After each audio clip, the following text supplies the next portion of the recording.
आप सभी को बहुत बहुत नमस्कार, सबका अभिनंदन है। आज सुबह से अखबारों में जो सुर्खियां आई हुई हैं वो हम सबको एक कहानी बयां करती है। और आज की जो कहानी अखबार सुना रहे हैं वो कहानी एक महाराज और उसके महल की है। एक ऐसा महाराज जो बेशर्म है, एक ऐसा महाराज जिसके केवल महल की रिनोवेशन की कहानी नहीं है, ये पूरे के पूरे उसके आइडियोलॉजी और उसके पार्टी के लोग, उसके पार्टी के सोच के रिनोवेशन की कहानी। ये वो महाराज है जो न जाने कहां से आवाज निकालते थे और कहते थे, मैं कुछ नहीं लूंगा, मैं घर नहीं लूंगा, मैं बंगला नहीं लूंगा, मैं गाड़ी नहीं लूंगा, मैं लाल बत्ती कार नहीं लूंगा, मैं सरकारी गाड़ी नहीं लूंगा, मैं सिक्योरिटी नहीं लूंगा। कुछ नहीं से सब कुछ ले लूंगा जी। ये उस महाराज के रिनोवेशन की कहानी है। केवल महल का रिनोवेशन नहीं हुआ, महाराज के मानसिकता का रिनोवेशन, कि किस प्रकार से कुछ नहीं लूंगा जी से सब कुछ लूट लूंगा, कुछ नहीं छोड़ूंगा। ये जो परिवर्तन हुआ है, ये उस महाराज की कहानी आज हम बयां करने वाले हैं। याद करिए, दुबले पतले से वो महाराज, डबल एक्सेल का शर्ट और उसके ऊपर ये कलम, जिस कलम में केवल एक बार ही रिफिल भरा गया था। जब 2013 में महाराज ने ये दस्तावेज साइन किए थे, एफिडेविट दिया था। ये महाराज का दस्तावेज एफिडेविट है, एक ही बार इस कलम में रिफिल भरा गया है।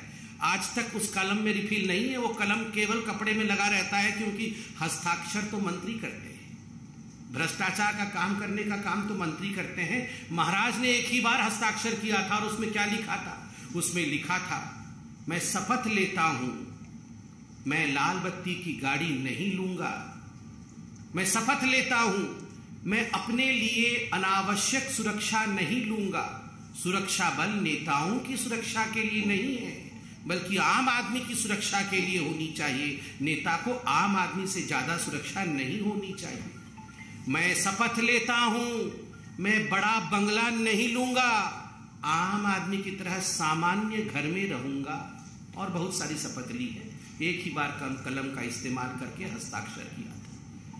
महाराज ने शपथ किया था कि मैं शपथ करता हूं, मैं घर नहीं लूंगा। आपको मैं वीडियो भी दिखाऊंगा जिसमें महाराज अरविंद केजरीवाल कह रहे हैं, मैं क्यों घर लूंगा जी, मेरे तो अभी जिस घर में रहता हूं उसमें तो 4-5 कमरे हैं, मैं 4-5 कमरे में ही रहूंगा और सरकार में भी आऊंगा तो 4-5 कमरे से ज्यादा कमरे नहीं लूंगा।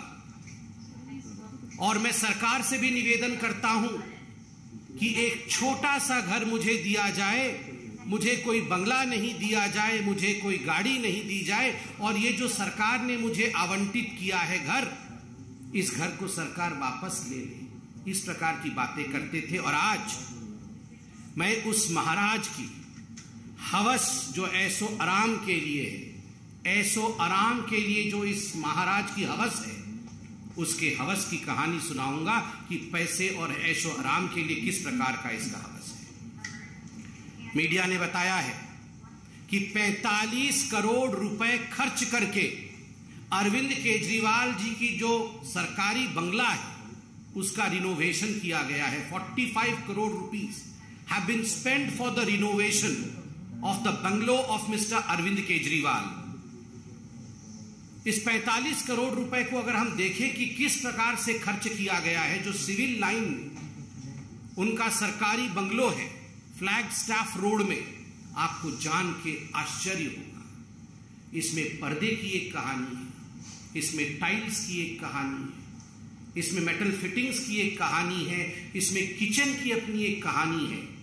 और ये सारे पर्दे, फिटिंग्स, इलेक्ट्रिकल लाइटिंग्स, टाइल्स, ये चिल्ला चिल्ला कर कह रहे हैं कि we are of the most superior quality, हम सबसे सुपीरियर क्वालिटी के हैं। और आज मैं आपके सामने वो दस्तावेज, तमाम दस्तावेज दिखा रहा हूं, जो दस्तावेज महाराज अरविंद केजरीवाल जी के घर की रिनोवेशन की कहानी को बयां करते हैं। आप ध्यान से इन दस्तावेजों को देखें।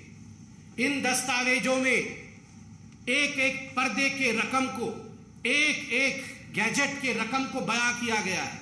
एक एक टाइल्स कहां से, किस देश से मंगाई गई, उसकी कहानी इस दस्तावेज में मौजूद है। और मैं दस्तावेज के कुछ अंश, दस्तावेज तो बड़े हैं, कुछ अंश आपको दिखाऊंगा। आप देखिए इसमें क्या लिखा हुआ है। Superior quality tiles, superior quality ornamental work, superior quality flooring, सब कुछ सुपीरियर क्वालिटी। इंफीरियर नहीं होना चाहिए जी। ये इंफीरियर क्वालिटी तो आम आदमी की कहानी है। मैं तो महाराज हूं, सब कुछ सुपीरियर होना चाहिए। किचन के रिनोवेशन के लिए किस प्रकार करोड़ों के खर्च हो रहे हैं वह भी इसमें बयां किया गया है कि केवल किचन के लिए कितने करोड़ों के खर्च है। अब मैं आपके सामने एक एक करके कहानी बयां करूंगा। पर्दे की कहानी। पर्दे में रहने दो, पर्दा ना उठाओ। पर्दे में रहने दो, पर्दा ना उठाओ। पर्दा जो उठ गया तो भेद खुल जाएगा। मगर मैं धन्यवाद देता हूं मीडिया का, पर्दा आखिरकार उठ ही गया। और एक एक पर्दा ये 8 लाख रुपए की 23 पर्दे, 23 पर्दों का ऑर्डर दिया गया। 8 पर्दे लगा दिए गए, 15 पर्दे बाकी है। मुझे तो ये प्रेस कॉन्फ्रेंस करते हुए भी बड़ा अजीब लग रहा है कि पर्दों के ऊपर प्रेस कॉन्फ्रेंस हो रहा है। अगर पर्दे भी तो कोई साधारण पर्दे नहीं है, महाराज के पर्दे। पहला पर्दा, उसका रकम लिखिए आप, 5,05,087 रुपीज, ये पहला पर्दा। दूसरा पर्दा 6,22,340 रुपया का है। तीसरा पर्दा 5,59,162 रुपीज। चौथा पर्दा, और ये सबसे महंगा पर्दा है, 7,94,062 रुपए का।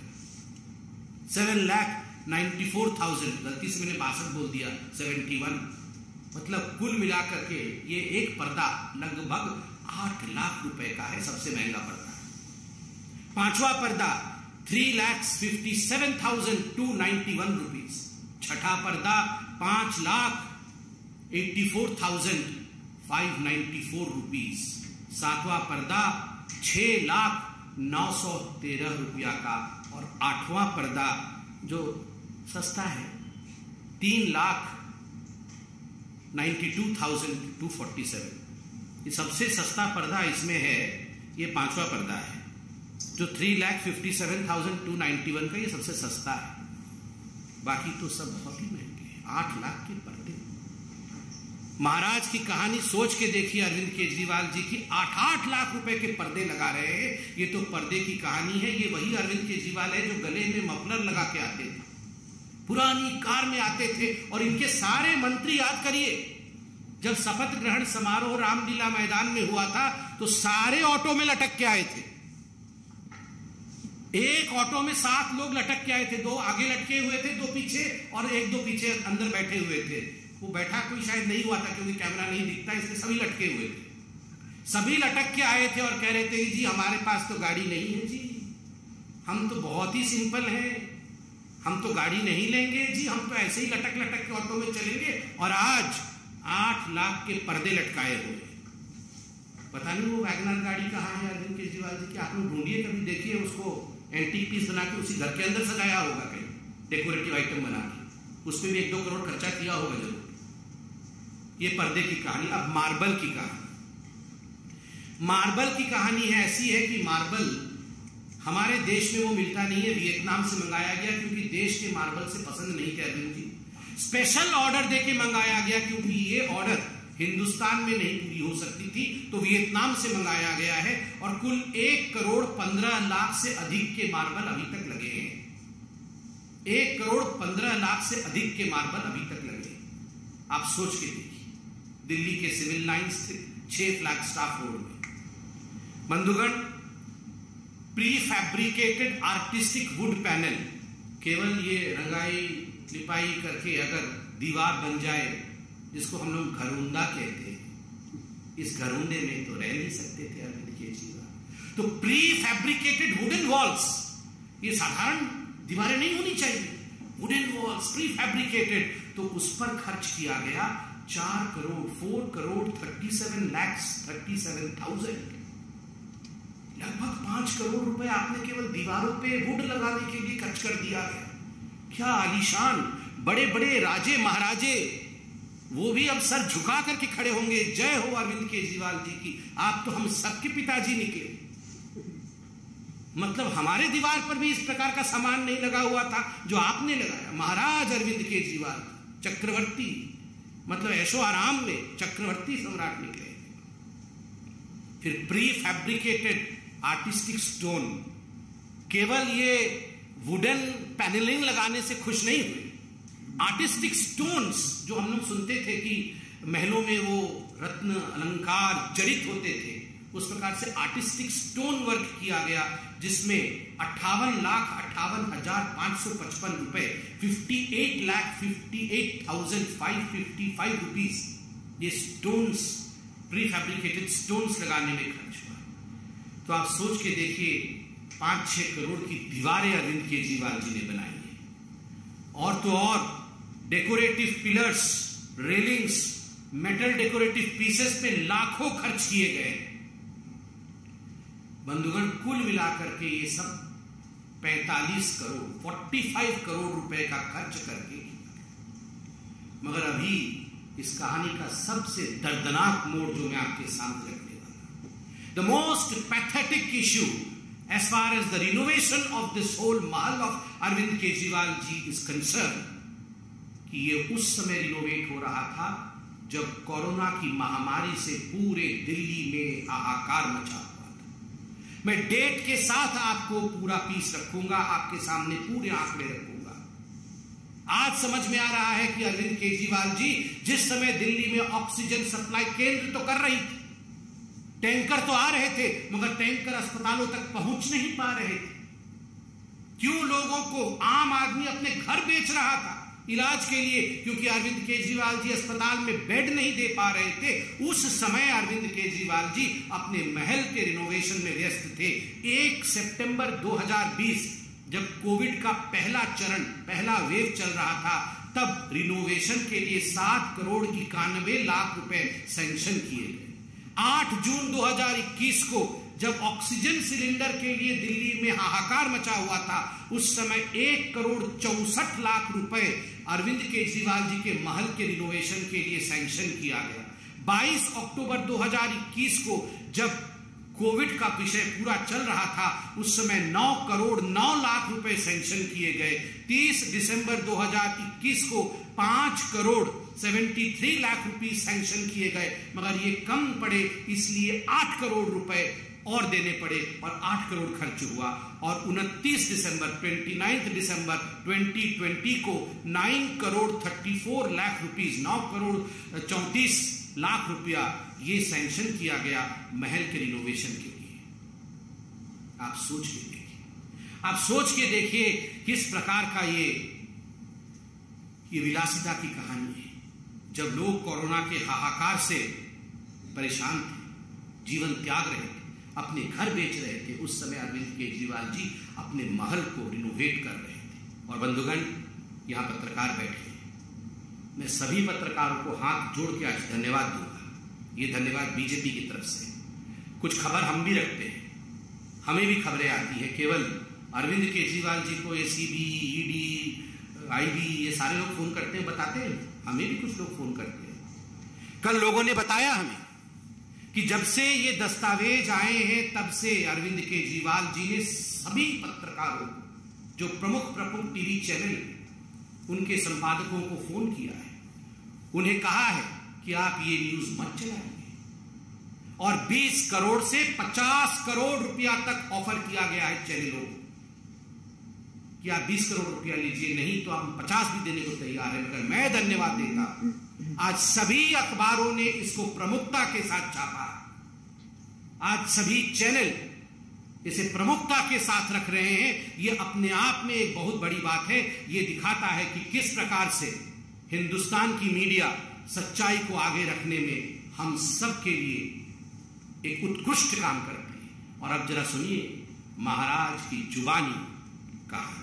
छोटा सा आदमी हूँ, छोटा सा, मेरी बहुत छोटी सी औकात है। आज मेरे घर में 4 या 5 कमरे हैं। मैं जहां भी जाऊंगा 4-5 कमरों से ज्यादा की मेरे को क्या जरूरत है भाई साहब? 4-5 कमरे ही चाहिए। हाथ पैर पसारने के लिए उतनी जगह चाहिए, और जगह की क्या जरूरत है? कल से मेरे कई चाहने वाले, मेरे दोस्त और मेरे हमारे जो पार्टी के सपोर्टर्स हैं, उन लोगों के मेरे पास फोन आए, उन लोगों के और जो जनता के भी फोन आए, उनके मैसेजेस आए, और उन्हें लगा कि मुझे ऐसे घर में नहीं जाना चाहिए। सो मैं ये दोनों घर छोड़ रहा हूँ, और मैं सरकार को बोलूँगा कि वो मेरे लिए कोई और इससे भी छोटे घर ढूंढने की कोशिश करे। तो वो कहते हैं ना, सीजर्स वाइज, तो वही वाली बात है, हमें तो उसके लिए तैयार रहना पड़ेगा। We have to be prepared for that scrutiny. कोई लाल बत्ती की गाड़ी नहीं होनी चाहिए उसके पास, कोई बड़ा बंगला नहीं होना चाहिए उसके पास, वो एक कमरे के फ्लैट में रहे आम आदमी की तरह, कोई सिक्योरिटी नहीं होनी चाहिए। आप सोचिए जरा, कहां से आवाज निकालते थे? मतलब हृदय की गहराई से, पेट के अंदर से एकदम आवाज निकलती थी अरविंद केजरीवाल जी की कि एक कमरे के घर में रहूंगा जी, नहीं रहना चाहिए एक कमरे से बाहर। मैं तो सिर्फ उतना ही, मुझे उतना ही स्थान चाहिए, पैर पसार लूं बस, मेरा पैर बस दीवार से ना लगे, दीवार और पैर के बीच में इतनी जगह होनी चाहिए, बस उतना ही जगह चाहिए। कहां से ये आवाज निकालते थे और कहां से कहां पहुंच गए? पैर पसारने से लेकर शराब घोटाले तक, और शराब घोटाले से लेकर महल के रिनोवेशन तक की ये कहानी आज भारतीय जनता पार्टी ने मीडिया के माध्यम से जनता के समक्ष रखा है। जनता, ये है महाराज अरविंद केजरीवाल और उनके महल के भ्रष्टाचार की कहानी। आप जरूर इसे देखें, जानें और महाराज को परखें और पहचानें। धन्यवाद। जब से टाइम्स ऑफ नवभारत ने ऑपरेशन शीश महल दिखाया है, आम आदमी पार्टी की तरफ से इस पर कोई वाजिब जवाब तो नहीं आया, लेकिन वो कह रहे हैं कि प्रधानमंत्री का 500 करोड़ का घर बन रहा है, उनके यहाँ रेनोवेशन हो रहा है, वो तुलना कर रहे हैं कि प्रधानमंत्री का भी तो बन रहा है। देखिए, मैं बड़े स्पष्ट रूप से कहना चाहता हूं, पहले तो टाइम्स नव भारत का बहुत बहुत धन्यवाद। आपने जिस प्रकार से इस पूरे विषय को उठाया है, दस्तावेजों के साथ, वैज्ञानिक दृष्टिकोण के साथ इस पूरे विषय की आलोचना करके इसके सच्चाई का उजागर किया है, यह मुझे लगता है प्रलोभनों के बावजूद, बहुत प्रलोभन दिए गए होंगे, ये हमें भी पता चल रहा है, ये दिखाता है कि एक सच्चाई के साथ पत्रकारिता आगे बढ़ी है। दूसरी बात है, स्वाभाविक है, अरविंद केजरीवाल जी और आम आदमी पार्टी, उनके पास कोई जवाब नहीं होगा तो वो इसी प्रकार का जवाब देंगे कि प्रधानमंत्री गाड़ी में क्यों चलते हैं, प्रधानमंत्री घर में क्यों रहते हैं, ये सेंट्रल विस्ता क्यों बनता है, ये इसी प्रकार का जवाब देंगे। सेंट्रल विस्ता किसी की प्रॉपर्टी नहीं है, सेंट्रल विस्ता देश की प्रॉपर्टी है, ये हमारी देश की शान है। और अरविंद केजरीवाल वो व्यक्ति हैं जिन्होंने बच्चों की कसम खाई थी, जिन्होंने ये कहा था कि हम एक कमरे में रहेंगे। मैंने आपको सुनाया, हम राजनीति बदलने आए। जो राजनीति बदलने आते हैं वो 8 लाख के पर्दे के तले छुप के नहीं रहते हैं, वो 45 करोड़ का महल नहीं बनाते। बहुत बहुत धन्यवाद। After the Times Network's exposure, we have seen that how exactly the Aam Aadmi Party is reacting. But the question that is being asked by our channel and our network is that at the time when Delhi was reeling under the COVID wave, when people were dying, this all was being done, and people were dying due to lack of beds, lack of oxygen. So the timing is also being questioned. Now, of course, that's the reason as to why in our press conference we have addressed the timing. That during the corona, in fact, especially during the first wave and the second wave, while people in fact were in a very dire situation, people were in want of oxygen, despite the fact that the central government was sending them adequate liquefied oxygen, these oxygens could not find their route to the various hospitals. We are aware as to how people died in hospitals in Delhi. Oxygen was present, but oxygen could not be supplied because the Aam Aadmi Party and its chief Maharaja Arvind Kejriwal was busy in renovation of his house. So it's but natural these are questions which would be asked by the public, and I'm sure Mr. Arvind Kejriwal would be, through a press conference, answering these questions. We dare the Aam Aadmi Party to immediately take up this challenge of answering us. It's almost going to be 10 now. We dare that you should hold a press conference by 10 and you should address all the relevant questions that have been put to the fore by the media as well as Bharatiya Janata Party and the people of Delhi and this country. Thank you.